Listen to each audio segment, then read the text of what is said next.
kasih untuk kesempatan boleh melayani kebenaran firman Tuhan. Mari kita sama-sama membaca bagian-bagian kebenaran firman Tuhan. Dan biarlah firman ini boleh memberikan kekuatan bagi setiap kita sehingga kuasa mujizatnya terjadi dalam setiap hidup kita.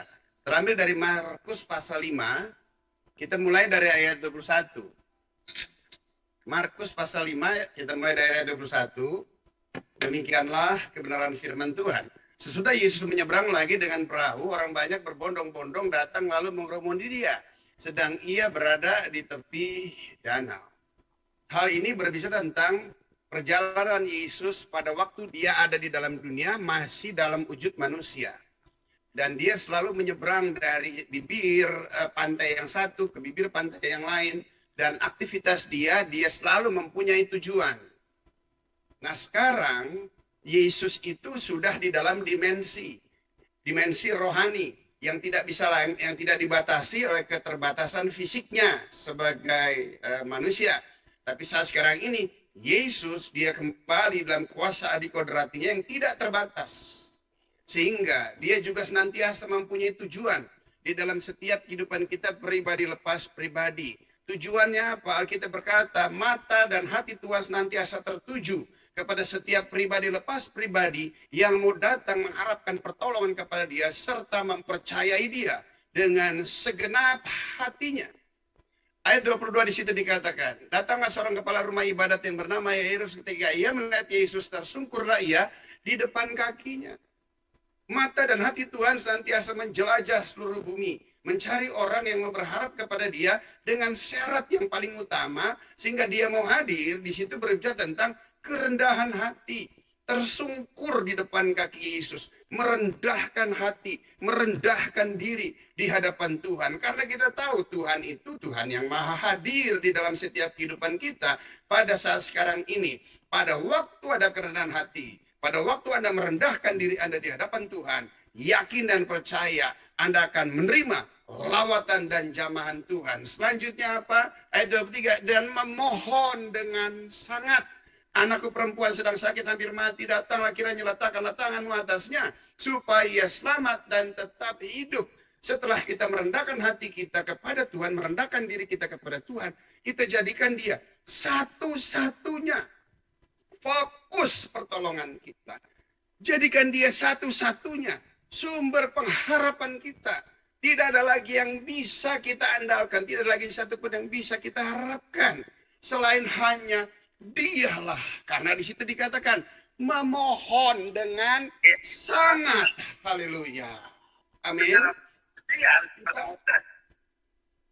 Kita tidak anti dengan segala sesuatu yang lainnya, tetapi usaha dan upaya manusia terbatas. Sehingga kita nggak mau terganggu juga. Ya puji Tuhan, bersyukur untuk semua usaha manusia mau menolong kita. Tetapi itu tidak menghalangi kita untuk datang kepada Tuhan dengan segenap hati. Jangan setengah-setengah. Karena setengah kali setengah rugi. Hasilnya seperempat, saudara yang saya kasih dan dikasih Tuhan. Kuatkan, teguhkanlah hatimu di tengah situasi kondisi yang ada. Berharap kepada dia dengan segenap hatimu.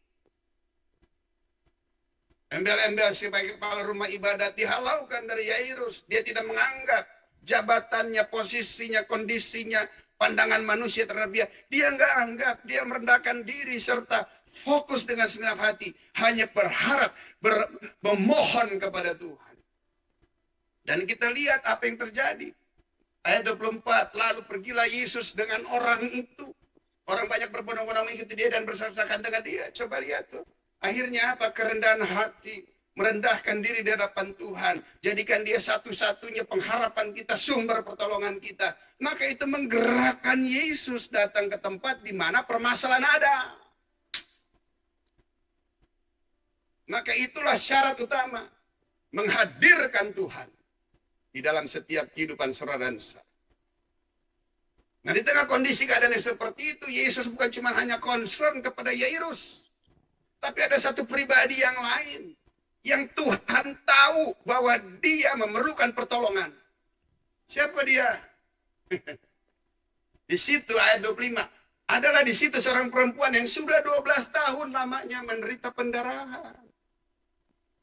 Darahnya meleleh terus, saudara yang saya kasih dan dikasih Tuhan. Dan tidak bisa disembuhkan.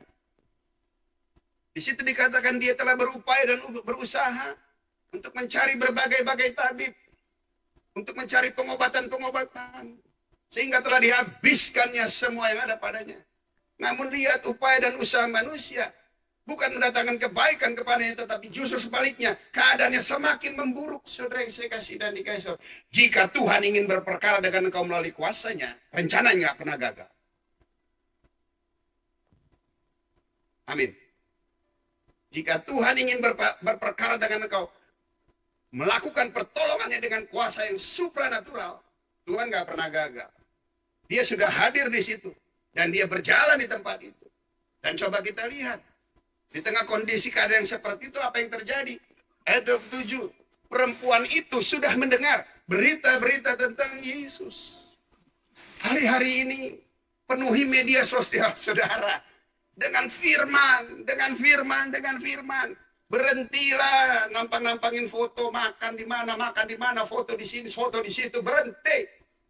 Teks firman, sampaikan, penuhi media sosial, saudara, dengan firman, karena hari-hari ini yang dibutuhkan hanya firman. Karena kita tahu pada waktu dia mendengarkan tentang Yesus, tentang firman, maka lihat, iman timbul dari pendengaran. Karena tanpa iman gak mungkin manusia berkenan kepada Allah. Tanpa iman gak usah ke Tuhan, ke dukun aja. Ke dukun aja pakai iman, haleluya. Iman yang negatif, apalagi ke Tuhan. Yang diperlukan hanya iman. Untuk bisa memperoleh iman, gak ada lagi. Perlu mendengar. Amin. Perlu mendengar, saudara. Dan setelah dia dengar apa yang terjadi, dia bertindak. Ya, ayat 28 di situ dikatakan, sebab katanya setelah dia mendengarkan firman menghasilkan iman, dia bertindak dengan dia mengucapkan. Dia katakan apa? Asal ku jamah saja ujung jubahnya, aku akan sembuh. Definisi daripada iman artinya percaya dan berkata-kata. 2 Korintus 4 ayat 13. Definisi daripada iman, percaya dan berkata-kata. Haleluya.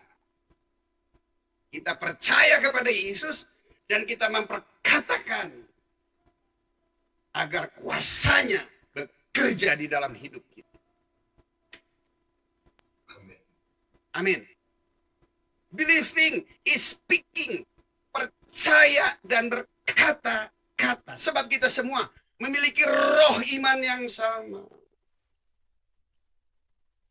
Berhenti memperkatakan hal-hal yang melemah. Kita nggak bisa pungkiri, mungkin keadaan badan kita nggak enak, mungkin keadaan jiwa kita resah. Tapi nggak perlu kita ucapkan, nggak perlu kita teguhkan. Ucapkan dong firman. Tubuhku sehat, haleluya, amin. Amin. Tubuhku sehat. Pikiranku sehat, haleluya. Pikiranku Aku sehat. mempunyai pikiran Kristus dalam nama Yesus. Dalam nama Yesus. Begitu simpelnya. Dan apa yang terjadi? Ayat 29. Ini yang sangat luar biasa. Seketika, haleluya. Saya dengar kesaksian Pak Pangdam itu. Itu Anda menerima lawatan Tuhan. Tuh seketika, dus, damai sejahteranya datang. Udah tuh. Desnya itu tuh semuanya harus ngalamin. Pada waktu dia hadir, duk, damai sejahtera hadir. Nah, itu dia. Seketika. Tanpa rancangan upaya usaha rekayasa manusia. Sebab segala sesuatu yang bisa direkayasa, yang bisa dikerjakan oleh manusia, belum tentu ya mungkin Tuhan turut berperkara di dalamnya. Tetapi jika urusan di mana Tuhan menyatakan dirinya, selalu bersifat seketika. Hal ini selalu saya ucapkan pada waktu sedang saya mengalami sakit. Saya renungkan firman ini, dan saya ucapkan, seketika saya sembuh. Haleluya. Sekarang saya ada sebagaimana saya ada. Karena selalu berjalan di dalam jalan seketika. Haleluya. Berikan tepuk tangan buat Tuhan. Haleluya. Amin. Seketika itu juga berhenti pendarahan, sakitnya.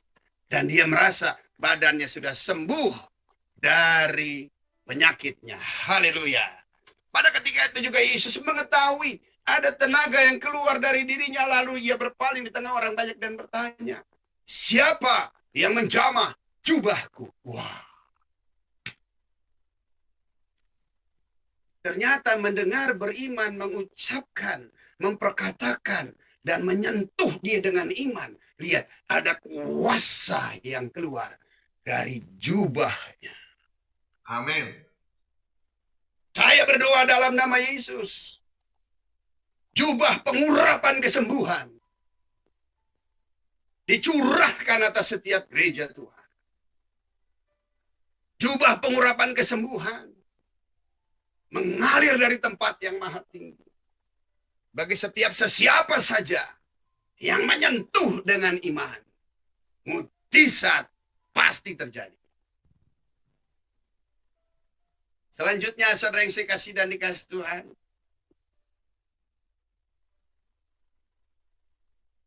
lalu ia memandang sekeliling untuk melihat siapa yang melakukan itu. Perempuan itu menjadi takut dan gemetar ketika mengetahui apa yang telah terjadi atas dirinya. Tampil dan tersungkur di depan Yesus dan dengan tulus memberitahukan segala sesuatu kepadanya. Baru dia sadar. Dia tampil di depan Yesus dengan gemetar dan takut. Baru dia sadar. Sebelumnya nggak takut. Sebelumnya nggak sadar. Kadang-kadang iman itu membawa kita kepada Yesus di luar nalar, kebatas kemampuan daya pikir kita. Mampu menerobos tata cara yang ada di dalam dunia ini. Sering kan kita setelah melewatinya kita bertanya, "Duh, kok saya mampu ya?" Ternyata di daerah kami ada baru satu. Anaknya teman sekolah anak saya. Mamahnya meninggal karena COVID. Tapi dia isolasi mandiri. 2 hari ditelepon nggak ada. Ada satu teman kami juga. Telepon nggak ada, nggak bisa. Akhirnya dia datang loh, nerobos loh. Dia datang terobos. Di ruang isoman dia datang terobos. Dan dia lihat teman itu udah pingsan. Apa yang terjadi? Dia mau angkat nggak kuat.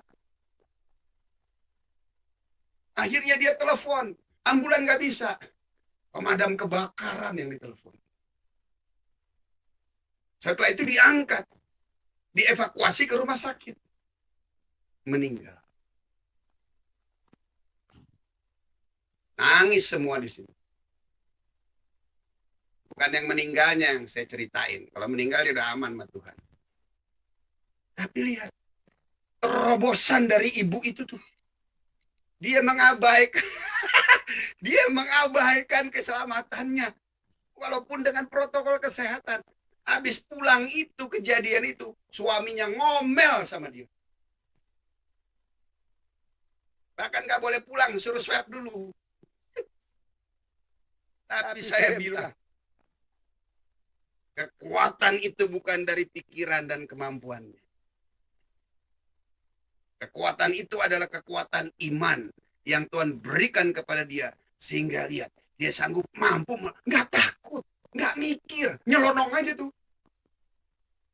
Bisa dibayangin jika itu udah terjadi. Sampai hari ini mungkin ibu itu mungkin nggak ketahuan dia mati. Bahkan ada anaknya satu. Bisa dibayangin. Dan saya katakan, sampaikan kepada temanmu istriku. Yakin dan percaya. Engkau tidak akan kena masalah. Karena engkau berjalan di luar batas nalar kemampuan daya pikir manusia. Tuhan melindungi engkau. Tapi tetap suruh swab juga.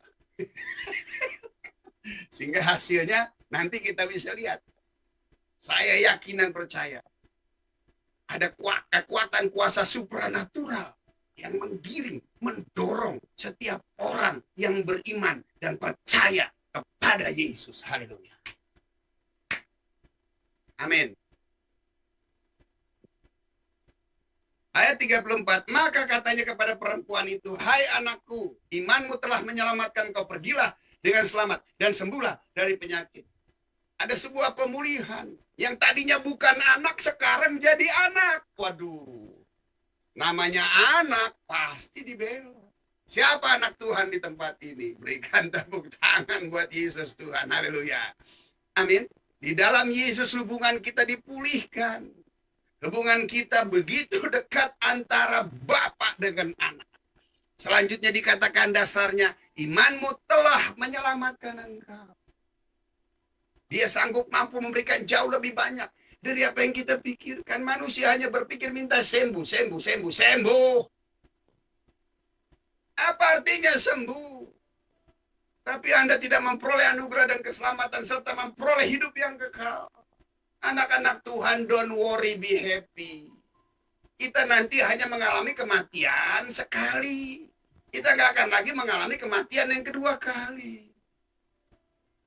Amin. Jadi jangan takut mati, tapi jangan cari mati, kan begitu. Selanjutnya, pergilah dengan selamat. Dan ini bonusnya, sembuhlah dari penyakitmu. Coba lihat. Tuhan sanggup mampu memberikan jauh lebih besar dari apa yang kita doakan dan pikirkan. Bukan cuma sekedar kesembuhan, tetapi keselamatan. Itu yang menjadi bagian. Dan kita berdoa melalui kondisi situasi keadaan yang seperti ini, agar semua orang boleh datang kepada Yesus Tuhan. Sekalipun kendaraannya minta kesembuhan, tapi kita percaya Tuhan sanggup mampu memberikan jauh lebih banyak dari sekedar kesembuhan, yaitu anugerah dan diselamatkan. Ketika Yesus datang, selanjutnya, ketika Yesus masih berbicara, datanglah seorang kepala rumah ibadat itu berkata, anakmu sudah mati.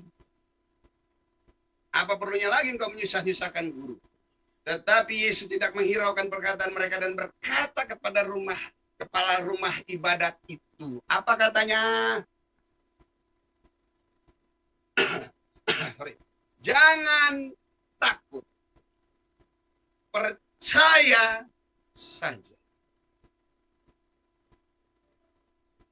Kenapa Yesus mengatakan ini? Yesus menjaga, memelihara iman daripada Yairus tidak goyah.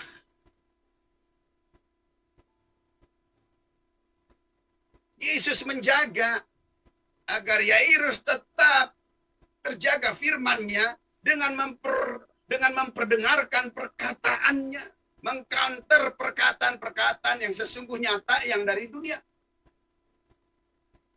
Untuk menjaga iman kita untuk solid, nggak ada lagi lain, saudara. Hanya firman Tuhan. Yesus menjaga iman Yairus serta berkata, jangan takut, percaya saja. Banyak beri. Aduh, ini berita ampun Tuhan. Dari sekian berita yang ada, berapa persen beritanya semuanya mengintimidasi, menakut-nakuti. Berapa persen berita yang baik, yang benar.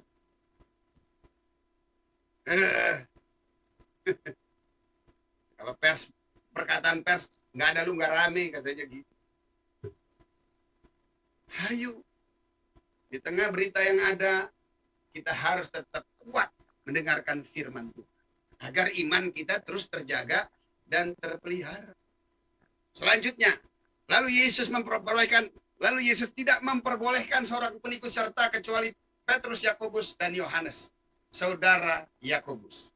Mereka tiba di kepala rumah ibadat, dan di sana dilihatnya orang-orang ribut, menangis, dan meratap dengan suara nyaring. Coba lihat. Yesus membawa Petrus, Yakobus, dan Yohanes. Kenapa yang lain gak diajak ikut? Susah. Banyakan gak percayanya yang lain. Oleh sebab itu, jika punya masalah, konselingnya jangan juga kepada orang yang punya masalah. Kalau Anda punya masalah, konseling kepada orang benar. Jangan mencari nasihat kepada orang fasik. Orang berbondong-bondong banyak aja mengikuti Yesus, gak diajak ikut tuh. Hanya 3. Untuk apa? Untuk menjadi kesaksian.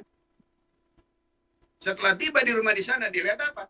Orang ribut lagi menangis dengan nyaring. Aduh, bagaimana kondisi kepala rumah ibadat Yairus?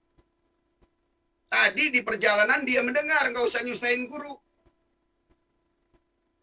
Tapi Yesus mengkauternya, jangan takut, percaya saja. Begitu sampai di rumah, dia lihat orang nangis, orang meratap, yang menandakan bahwa sesungguhnya anaknya sudah mati. Sekarang dia lihat, bukan cuma dengar.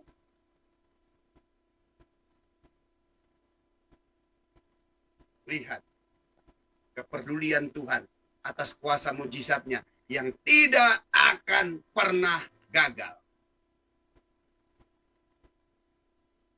Sesudah ia masuk, ayat 39, sesudah ia masuk, ia berkata kepada orang-orang itu, mengapa kamu ribut dan menangis? Coba lihat. Dan Yesus menyatakan dan mendeklarasikan kekuatan kuasanya. Anak ini tidak mati, tapi sedang bobo. Coba lihat. Untuk apa juga? Untuk menguatkan kembali iman Yairus. Di perjalanan tadi hampir dilemahkan dengan yang dia dengar. Sekarang fakta kenyataan pada waktu dia ada di TKP. Dia lihat. Dan dia lihat reaksi orang-orang di sekelilingnya. Tapi lihat, Yesus tetap memelihara, menjaga iman Yairus. Dia hardik mereka, tujuannya supaya Yairus dengar. Yang Yairus dengar, perkataan Yesus, anak ini tidak mati, tapi tidur. Coba lihat. Kalau tidur kan pasti organ tubuhnya diperbaharui. Anak ini tidak mati tapi tidur. Haleluya. Sebab bagi Yesus tidak ada perkara yang mustahil. Mati sekalipun dia sanggup mampu bangkitkan. Kalau dia mau. Ayat 40. Tetapi mereka mana tertawakan dia. Maka diusirnya semua orang itu.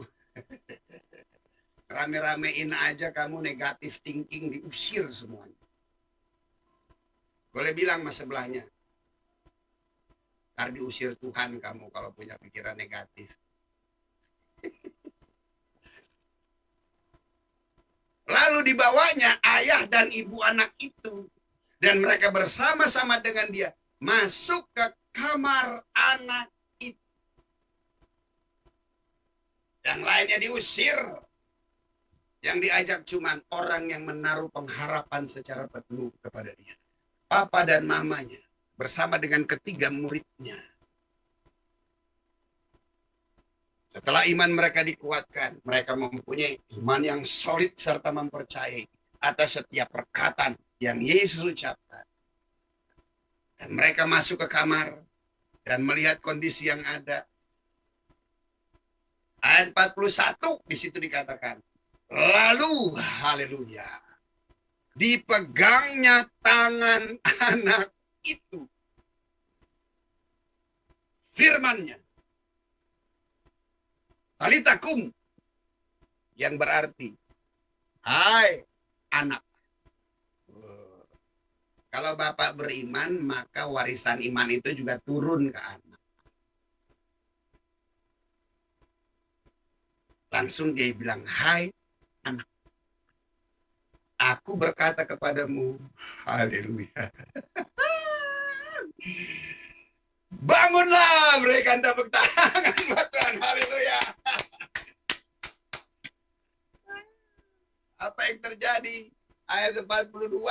Coba lihat. Kita baca bersama-sama. Karena kata ini sangat luar biasa. Hal yang sama terjadi terhadap perempuan pendarahan. Hal yang sama juga terjadi kepada anak dari Yairus. Apa katanya? Seketika itu. Seketika itu juga. Wow. Anak itu bangkit berdiri dan berjalan. Sebab umurnya sudah 12 tahun. Semua orang yang hadir sangat kaget. Saya membacakan ayat ini aja, wah, takjub. Hanya sekedar membayangkan kondisi yang ada. Maka kita juga yang mendengar serta percaya akan kuasa Tuhan, kita juga seharusnya takjub kepada Dia. Dan untuk itu mari kita berikan kemuliaan bagi Dia. Haleluya.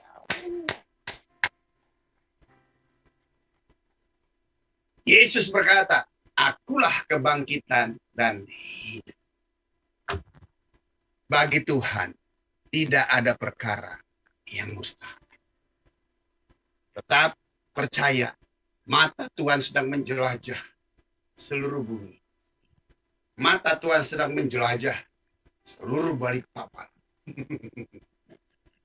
Mata Tuhan sedang menjelajah Indonesia dari Sabang sampai Merauke, Miangas, Pulau Rote.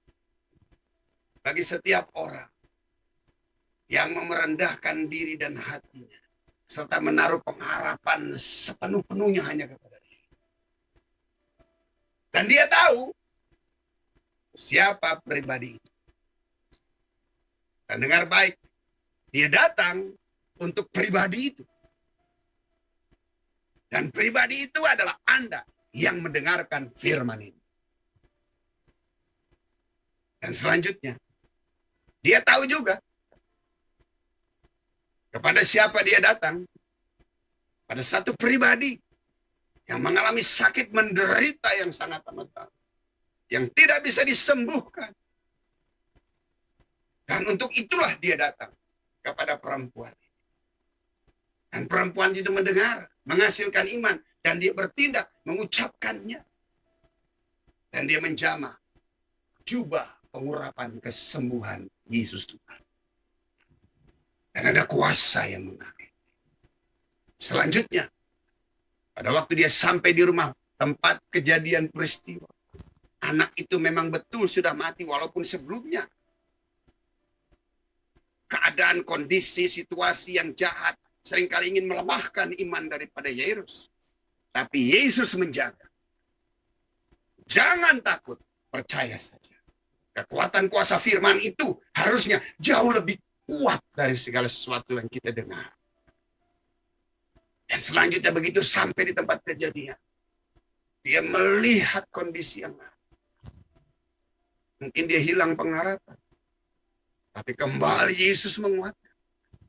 Mengapa kamu ribut dan menangis? Dan Yesus menguatkan kembali. Anak itu tidak mati, tetapi hidup. Haleluya. Amin. Dan dia teguhkan imannya. Dan dia ajak istrinya masuk. Dan dia melihat Yesus sendirilah yang melakukan mujizat. Tetap berkata, Talita kum, hai anak, bangunlah. Dan anak itu bangun. Haleluya. Saya yakin dan percaya kuasa mujizatnya masih terjadi sampai hari ini. Yang paling penting Bapak Ibu yang saya kasih dan dikasih Tuhan, teduhkan, tenangkan hati, yakin dan percaya segala sesuatu yang terbaik Tuhan kerjakan bagi setiap kita. Kita kan hanya sebagai pengembara di dalam dunia ini, dan kita nggak bisa menjalani kehidupan ini tanpa penyertaan Dia. Tapi jika kita masih ada sampai hari ini, semua Tuhan yang menyertai. Dan satu kelak nanti, kita pasti akan meninggalkan dunia ini. Namun yang paling pasti, keselamatan, kehidupan kekal, kematian kedua, sudah tidak lagi menjadi bagian hidup kita. Tapi keselamatan, hidup kekal, bersama dengan Dia, menjadi bagian di dalam setiap kehidupan kita semua. Percaya kepada Tuhan, yakin dan percaya. Bagi Tuhan, tidak ada perkara yang mustahil.